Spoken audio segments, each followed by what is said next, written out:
Day 2. Time to go check out Osaka. So in today's video, we'll be riding around Osaka and checking out some of the sights. But if you didn't watch the first video of this series, be sure to check out the first video where we ride from Nagoya to Osaka. After the near 200-kilometer ride, we ended up staying at one of our friends' apartments, and I had to carry this bike up and down these stairs, which was pretty tough since the bags were pretty heavy. Anyway, let's get started with today's ride.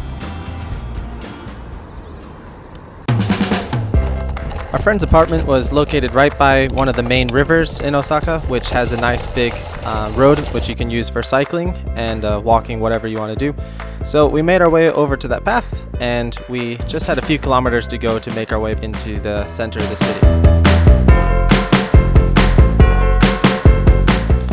The bike path is a great way to get into the city quickly, but there's a couple of these barriers that you have to go through, which are located about every kilometer or so. But apart from that, great ride to get into the city.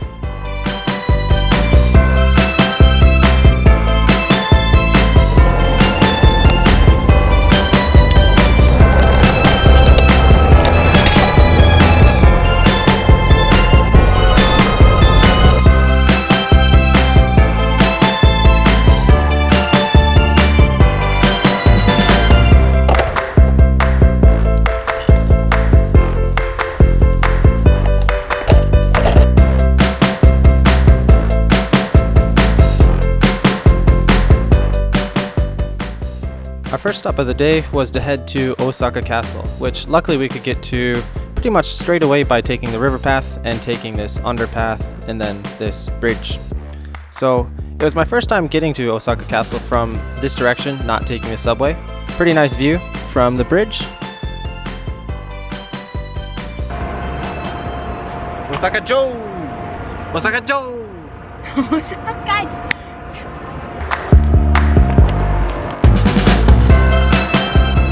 We continued to make our way towards Osaka Castle, and as you can see, this large path which surrounds the castle, popular place for running and cycling.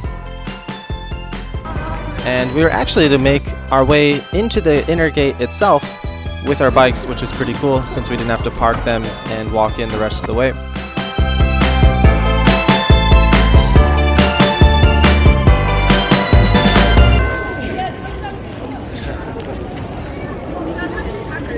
If you want to check out the inside of the castle, you can pay to go in and do it, but just looking from the outside is free and beautiful sight, as you can see.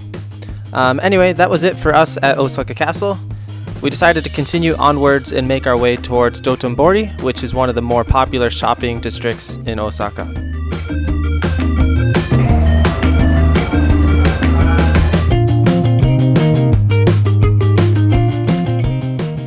As you can see from the video, as we got closer to this area, the streets got more and more crowded. Luckily, we followed this guy who seemed to know the right path to take, and we were able to avoid some of the traffic. We finally arrived at Dotombori, which is a pretty popular night shopping district area in Osaka. So tons of restaurants, tons of different shops that you can go to. And as you can see, we're there during the day, and it's still quite busy. So busy all around all times of the day. You can see there's riverboat there, you can take tours. Anyway, our main stop was to get some of this food, which is called takoyaki, which is one of the main soul foods here in Osaka. Basically, it's a dough ball with some octopus inside. Doesn't sound that good, but it is, trust me. Itadakimasu.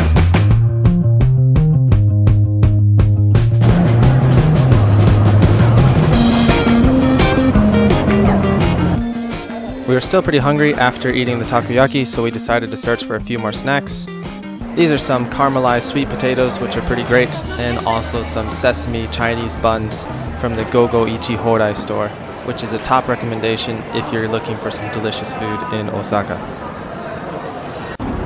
We continued on with our journey, and the last stop was just to head towards Osaka Station, or Shin Osaka Station for the Shinkansen. This is a beautiful view that we found overhead one of the rivers here in Osaka with a nice sunset. And onward we continued.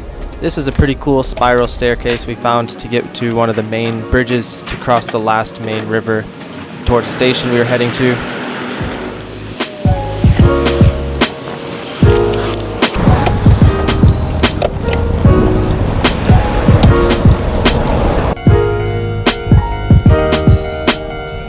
unfortunately on our way back we got stuck at these train tracks which seemed to be malfunctioning, and they didn't raise for at least about 30 minutes. Some people are actually getting sick of the situation and decided to run across the tracks in between some of the trains.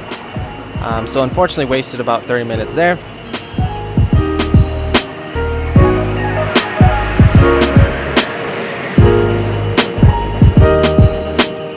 We finally made it to Shin Osaka Station.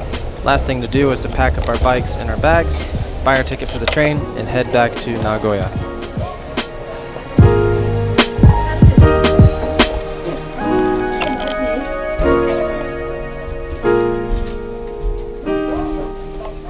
We were still pretty hungry from riding around all day, and we decided to grab some dinner to bring with us on the train back.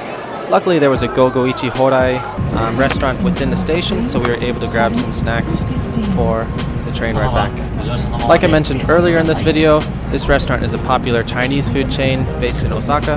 They have great things like you can see here. These are steamed pork buns, and they also have some shumai, which are like some shrimp dumplings. So a nice meal to end the day. And that's going to be the end for today's video. So as always, thanks for watching Two Wheel Cruise.